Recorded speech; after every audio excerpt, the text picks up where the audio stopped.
5 គ្រាប់ធ្វើឲ្យជាប្រវត្តិសាស្ត្រឡានេះក៏យំលេងមួយកំយំណាក្មួយណាកំយំណាម៉ាក់មកនៅក្មួយកំយំណាក្មួយណានេះនៅមីពូណានៅមីពូកំយំក្មួយណាកំយំមួយកំយំ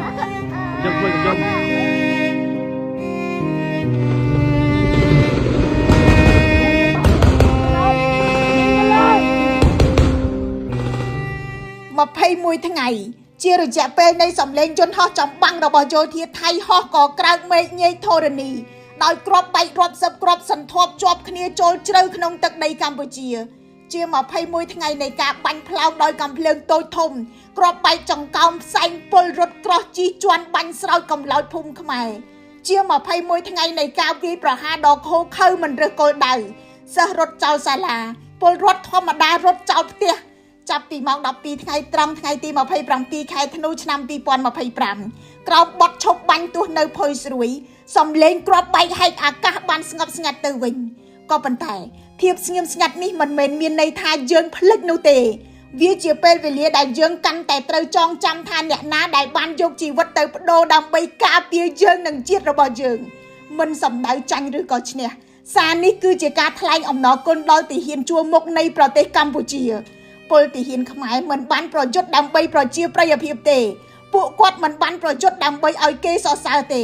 ពួកគាត់បានប្រយុទ្ធដោយសារតែសមរភូមិដែលនៅពីក្រោយខ្នងរបស់ពួកគាត់គឺជាទឹកដីកំណើតជាភូមិជាវត្តអារាមសាលារៀនឪពុកម្ដាយកូននិងបងប្អូនរួមជាតិខ្មែរជាជីវិតដែលពួកគាត់ត្រូវការពារ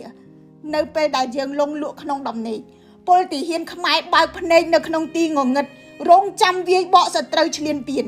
ពួកគាត់តស៊ូនឹងកាំភ្លើងធំវាយតាមជើងគោកយន្តហោះចំបាំងនិងដ្រូនវាយតាមអាកាសនាវាផ្លោងពីជើងទឹកមានពេលខ្លះខ្សោះកម្លាំងកាយនឿយកម្លាំងចិត្តក៏ប៉ុន្តែពួកគាត់មិនបោះបង់ចោលជាតិរបស់យើងម្ដងណាទេ21ថ្ងៃពលទាហានមួយចំនួនបានបាត់បង់ជីវិតព្រាត់គ្រួសារជារៀងរហូត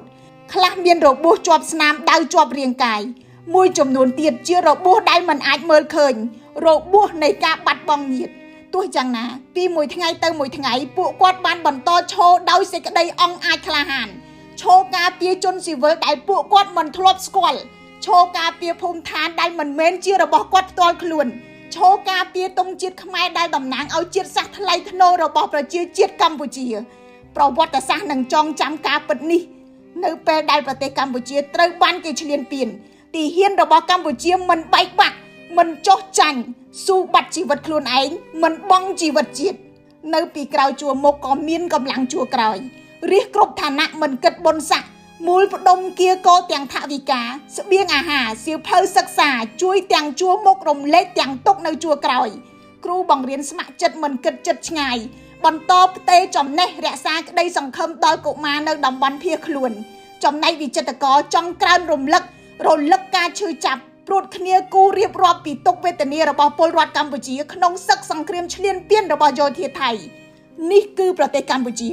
ដែលបានផ្លាស់ប្ដូរទៅជារូបកាយតែមួយចង្វាក់បេះដូងតែមួយគោលបំណងតែមួយ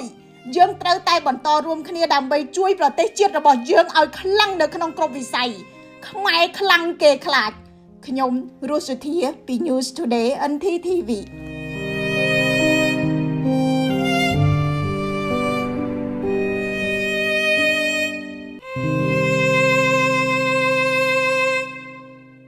GAC គឺជារថយន្តគុណភាពខ្ពស់របស់ប្រទេសចិនបំពាក់បច្ចេកវិទ្យាទំនើបនិងមានតម្លៃសមរម្យបច្ចុប្បន្នរថយន្ត GAC កំពុងទទួលបានការគាំទ្រនិងពេញនិយមពីអ្នកប្រើប្រាស់នៅកម្ពុជានិងជុំវិញពិភពលោករថយន្ត GAC នាំចូលនិងចែកចាយផ្លូវការនៅកម្ពុជាដោយក្រុមហ៊ុន TH Group